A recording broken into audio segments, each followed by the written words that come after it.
Okay, so staying informed about something as massive as the next Grand Theft Auto, uh, it feels like a full-time job sometimes, right? Yeah. Trying to filter everything. It really does. Information overload is real. Exactly. Yeah. So today, let's try and cut through some of that. We're going to do a deep dive into the recent delay of Grand Theft Auto 6, GTA 6. Yeah, and we've got some interesting sources to look at. We're mainly focusing on a report from Jason Schreier. He's a pretty well-regarded investigative journalist in the games industry, often has solid inside info. Right, him, and we'll also look at the official statement from Rockstar Games themselves, obviously. Mm. And our goal here really is to try and understand the key factors behind this, well, pretty significant shift in the release date. And what it might mean, you know, Yeah, for the game, for the industry maybe. exactly. Okay, so first things first. The official word from Rockstar, they announced GTA 6 is not hitting that original fall 2025 window anymore. Right. The new date they've given is May 26th, 2026. May 26, 2026. So that pushes it back by, Right. what, over 6 months? Yeah, a little over 6 months. It's a substantial delay. And the official reasons they gave. Well, it was, pretty standard stuff for this kind of announcement. They talked about wanting to exceed expectations and deliver the level of quality you deserve. Ah, the quality line. Uh, Classic. It is. You hear it a lot, really emphasizing, their commitment to polish, making sure the final game is perfect. But, I mean, that's kind of the go-to PR response, isn't it? Hmm. Because this is where it gets really interesting. We have that Schreier report you mentioned. Hmm. And he's suggesting there's maybe a key factor behind this delay that's, well, it goes beyond just needing more polished time. Yeah, and what's fascinating is the specific reason his report highlights.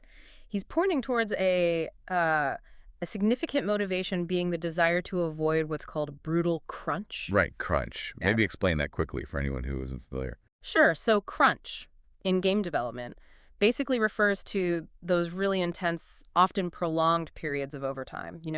Long hours, high pressure, usually happening towards the end of a project as the deadline looms. Okay.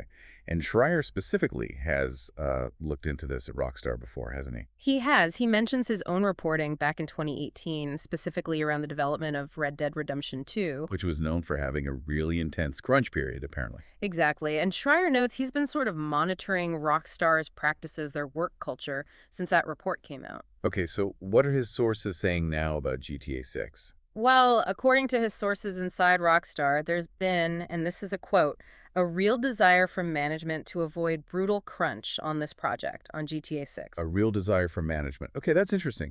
That feels like a potential shift, maybe? It certainly hints at one, yeah. A Yeah. potential shift in how Rockstar might be approaching development this time around. So if Schreier's sources are on the money, it sounds like maybe that original fall 2025 date. Perhaps it wasn't seen as realistic internally for a while. That seems to be the implication. Not just because they needed more polish, but because hitting it would have required that kind of brutal crunch they supposedly want to avoid now. That's the core of his reporting, yeah. He suggests that the sheer amount of work remaining, combined with this aim to reduce crunch, made fall 2025 look unrealistic internally. Does he say they've eliminated overtime completely? Because Yeah. that seems unlikely for a game this size. No, he acknowledges that. He says, it's not like all overtime is gone, but his sources are indicating a really significant improvement compared to previous projects. How significant? He actually used the phrase night and day to describe the difference based on what his sources told him. Night and day. Wow.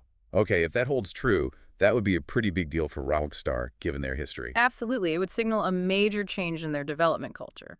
Okay, so delay announced, reasons floating around. What about the impact? A massive game like GTA 6 getting delayed, that must cause some ripples, especially financially. Oh, for sure. And the immediate reaction in the stock market was definitely noticeable. Take-Two Interactive, Rockstar's parent company, their stock price dropped How much? nearly 7% in the day following the announcement, which, isn't totally unexpected. When a huge, highly anticipated product gets pushed back, investors get nervous. A 7% drop sounds like a lot, but is that the whole story? Because I thought I saw something about their overall performance. Yeah, that's a really crucial point. You have to look at the bigger picture, the broader context. So despite that recent dip you mentioned, Yeah. Take-Two's stock is actually still up, wait for it, 50% over the past year. 50. 50%. Wow. Yeah. And it's currently trading around its highest point ever. So that suggests that while there was maybe a short-term wobble, Investors aren't fundamentally freaking out about the long-term prospects. Exactly. It seems like the market, despite the immediate reaction, probably sees this delay as maybe a necessary step, given Rockstar's track record and just how huge GTA 6 is expected to be. They figure a delay for quality, or even for better working conditions, is worth it in the long run. Potentially, yeah. A more polished, successful game down the line is good for business. We've seen other big games get delayed and still become massive hits. It's not necessarily a death sentence for the stock. Okay, so let's zoom out even further then. Yeah. What are some of the bigger implications here? Yeah. Especially if Schreier's reporting about avoiding crunch is accurate. Well, if that's a significant part of the reason, it could have a few positive effects, actually. First, for you, the player, Right. it might genuinely lead to a better game. A development team that isn't completely burned out and stressed to the max is, well, probably going to make a more polished, more refined final product. Makes sense. Less pressure, fewer mistakes, maybe more creative thinking. Possibly. And beyond just the final quality, this potential move away from brutal crunch could be really significant for the developers themselves, obviously. Healthier work-life balance. Exactly. Which is important for retaining talent and, the long-term creative health of the studio. Burnout isn't good for anyone. It can stifle innovation. So prioritizing a healthier environment might be like an investment in their future quality, too. That's a good point. What about the rest of the industry? Does a delay for something this big, like GTA 6, affect other game developers? It definitely can, yeah. Think about it, a huge Rockstar release in the fall, especially heading into the holidays. It sucks all the oxygen out of the room, right? Pretty much. It can completely overshadow other games launching around the same time. So this delay pushing GTA 6 into 2026 might actually give some other developers a bit more breathing room. Ah, interesting. So they avoid direct competition during that key holiday sales period. Exactly. It clears the field a little bit for fall 2025. Okay, now let's think about you listening to this. Because, man, the anticipation for this game is just immense. We know that. A delay is, well, it's never the news you want to hear, is it? Never. It's always disappointing when something you're excited for gets pushed back. But how might these reported reasons, this focus on trying to avoid crunch Brett, how might that land with you? It raises a really interesting point about perspective, doesn't it? Like, yeah, the disappointment is totally valid and understandable, but if you know that a major reason for the extra weight might be about the well-being of the people actually making the game. Does that change how you feel about it? For some people, it might. For those interested in, ethical game development and how these massive projects get made, hearing that crunch reduction is a factor could actually be, well, maybe reassuring. Yeah, like it's a trade-off. A longer wait, perhaps, but potentially a better game made under more sustainable, more humane conditions. Exactly. And I think having seen how intense these development cycles can be, any move towards a healthier approach is probably a welcome change for many people inside the industry and maybe for some outside too. And hey, at least we now have a concrete date, May 26, 2026. It's not just delayed indefinitely. That's a really important point, actually.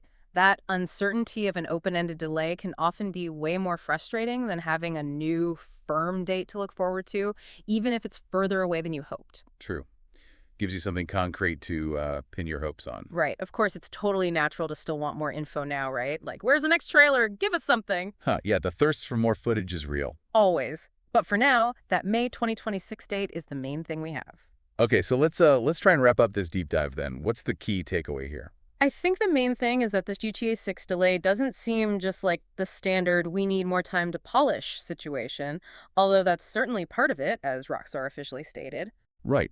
There's this strong indication, particularly from Schreier's reporting, that a very conscious effort to avoid the kind of intense crunch seen on past Rockstar projects is a, well, significant factor too. Exactly. It seems to be a combination. That ongoing commitment to delivering an incredibly high-quality game alongside this potential shift towards reducing development crunch. So it leads to a kind of thought-provoking question for you, listening at home. Yeah, which is, does knowing these potential reasons behind the delay, especially if they involve better working conditions for the team, does that change how you perceive the wait, how you feel about waiting longer for something you're really anticipating? It definitely makes you think, doesn't it? about the whole ecosystem. It really does. This whole situation just highlights that complex balance, between the huge consumer demand for these massive games, the intense pressures of development schedules, and ultimately the well-being of the incredibly talented people who actually build these worlds for us. Yeah, definitely something to keep mulling over as we wait for May 2026.